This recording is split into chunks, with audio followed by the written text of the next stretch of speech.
Bab 36, Permintaan Maaf. Setelah acara lamaran yang berlangsung antara Andre dan Ayumi, mereka menetapkan akan menikah bukan depan, sebab mereka harus mempersiapkan semuanya. Andre dan Ayumi jarang bertemu setelah pelamaran tersebut, mereka sibuk dengan pekerjaan masing-masing. Apalagi saat ini Andre terpaksa keluar kota untuk menangani masalah pada proyek barunya yang sedang berlangsung. Mereka hanya bisa saling menatap lewat telepon maupun video call. Ting, suara notifikasi masuk ke dalam ponsel wanita itu. Dengan senyum mengembang Ayumi segera melihatnya, ternyata bukan Andre yang mengirimkan pesan melainkan nomor baru lagi dan Ayumi bisa menebaknya. Boleh aku bertemu dengan Dania? Aku ingin meminta maaf padanya. Aku mohon kali ini saja. Ucap si pengirim pesan tidak lain adalah mantan suaminya. Ayumi memutar bola matanya malas, tapi wanita itu menurunkan egonya sebentar saja. Baiklah, temui kami di taman jam 3 sore. Nanti saya akan membawa Dania ke sana, itu pun jika Dania mau. Balas Ayumi. Setelahnya dia menyimpan kembali ponselnya dan tidak melihat lagi balasan dari mantan suaminya. Tapi tiba-tiba ponselnya berbunyi. Awalnya dia menghiraukan panggilan itu sampai berhenti sendirinya, tapi kembali berdering, ternyata tertera nama Andre di sana. Kok lama sih angkat teleponnya? Tanya Andre dengan wajah cemberutnya. Assalamualaikum dulu mas, tegur Ayumi dengan senyum. Iya, assalamualaikum bidadariku, ujar Andre. Waalaikumsalam, maaf tadi aku kira pengganggu, taunya kamu. Kekehnya pelan. Siapa yang ganggu? Biasalah, tidak perlu dibahas. Kamu sedang apa di sana? Aku masih di perusahaan cabang, masalahnya belum kelar di sini jadi aku masih lama pulang. Raut wajah Andre terlihat sedih. Sabar saja, ini itu ujian pernikahan tahu nggak? Makanya banyak sekali cobaan menjelang hari H. Itulah yang dikatakan Farah padanya ketika dia mengatakan jika Andre sedang ada masalah dengan proyek barunya pada perusahaan cabang di luar kota. Doakan aku ya, semoga cepat kelar urusan di sini, rasanya aku sangat rindu sama kamu sayang.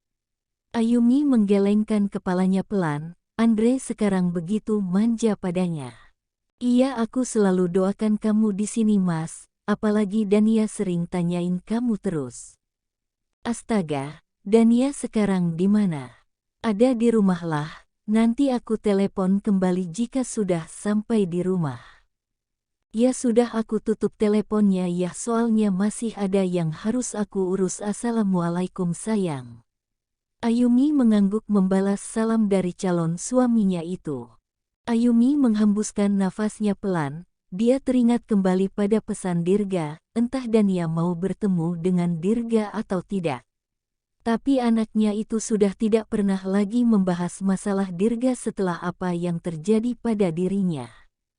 Pengingat waktu sudah menunjukkan pukul 12 siang dan sedari tadi perutnya terus meminta untuk diisi. Ayumi bergegas membereskan desainnya dan keluar dari ruangannya menuju parkiran. Tujuannya kali ini adalah pulang ke rumah. Dia ingin makan bersama keluarganya karena Farah tadi berpesan jika ibunya akan memasak banyak hari ini. Mama, terik Dania ketika melihat mamanya yang berada di depan pintu. Assalamualaikum gadis kecil mama, ujar Ayumi langsung memeluk sang anak. Hehe, waalaikumsalam mama cantik, balas Dania cekikikan dengan tangan menutup mulutnya. Ayo ma, kita makan, nenek sudah masak banyak loh. Oke deh, kita ke ruang makan sekarang. Ayumi menggandeng tangan Dania sedangkan gadis kecil itu bersenandung riang. Wah, ternyata Dania benar loh, nenek masak banyak. Farah langsung menoleh mendengar suara anaknya. Dari tadi pulangnya nak? Tanyanya sebab tidak mendengar suara mobil Ayumi. Barusan kok bu, bapak di mana? Tanya Ayumi ketika tidak melihat Farhan di sana sambil berjalan untuk menyalami tangan Farah. Bapak kamu ada di kamar tadi menelpon di kampung, tanyakan rumah di sana. Ayumi hanya beroh ria saja. Ayo duduk, ibu panggil bapakmu dulu. Farah meninggalkan meja makan menuju kamarnya. Tak lama muncul sepasang suami istri yang nampak sudah tua. Ayo makan, bapak sudah lapar dari tadi, ujar Farhan langsung duduk. Mereka akhirnya menyantap makanan dengan nikmat, sesekali mereka tertawa karen mendengar celotehan Dania yang tiada hentinya. Asteris. Dania sedari tadi terdiam ketika mereka telah sampai di taman. Entah kenapa dia tidak senang ketika sang ibu mengatakan jika papanya ingin bertemu dengan dirinya. Dania sempat menolak tapi Ayumi terus membujuk dan akhirnya Dania mau tapi Ayumi harus ada di sampingnya. Hal itu tentu Ayumi turuti karena dia juga tidak ingin meninggalkan anaknya bersama Dirga. Maaf membuat kalian menunggu, ujar pria dari arah samping membuat ibu dan anak itu langsung menoleh bersamaan.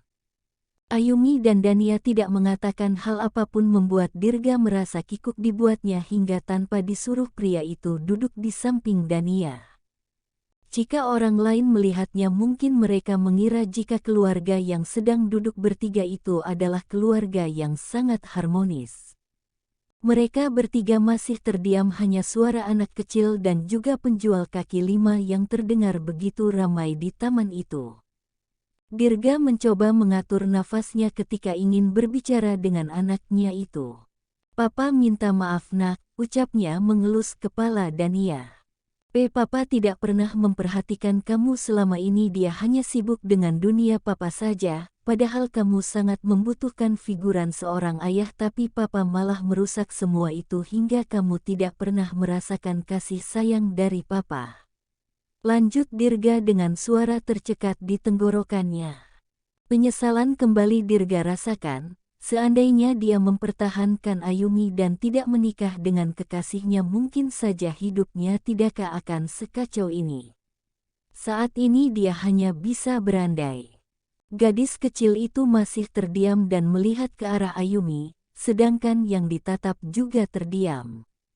Ayumi tidak ingin memaksa anaknya untuk memaafkan Dirga, dia ingin jika kata maaf itu memang dari hati Dania bukan karena Ayumi yang menyuruhnya. Mama, Dania mau beli jajan itu, tunjuknya pada gerobak yang sedang menjual cilok, Dania bahkan tidak melihat ke arah Dirga. Ayumi hanya bisa menghela nafasnya, beri Dania waktu, ujar Ayumi pada Dirga yang hanya diangguki oleh pria itu. Ayo mama temanin Dania ke sana. Sembari merogoh tasnya mengeluarkan uang dari dompetnya. Biar Dania saja ma, aku juga mau main sama mereka. Tolak anak itu. Tapi Dania hati-hati ya, mama lihat dari sini. Jangan jauh-jauh mainnya. Dania mengangguk dan langsung berlari ke penjual cilik tersebut. Ayumi dan Dirga hanya melihat Dania jajan, setelahnya anak itu bergabung dengan teman sebayanya, tak lupa dia berbagi jajanan itu pada teman-temannya. Dirga kini menatap Ayumi yang duduk begitu jauh dengannya, pria itu tersenyum kecut ketika menyadari jika Ayumi semakin jauh dengannya. Apa aku boleh mengutarakan sesuatu? Tanya Dirga pelan. Katakan saja, jawab Ayumi dengan wajah datarnya.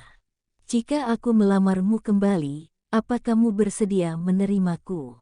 Tanya Dirga dengan nada begitu pelan, tatapan pria itu tampak sendu melihat wajah cantik mantan istrinya. Dia baru sadar seberapa pantas Ayumi dicintai, wanita yang telah menemaninya selama 5 tahun itu begitu tulus mengabdi padanya tapi dia terus-menerus menyakiti hati wanita itu. Bersambung.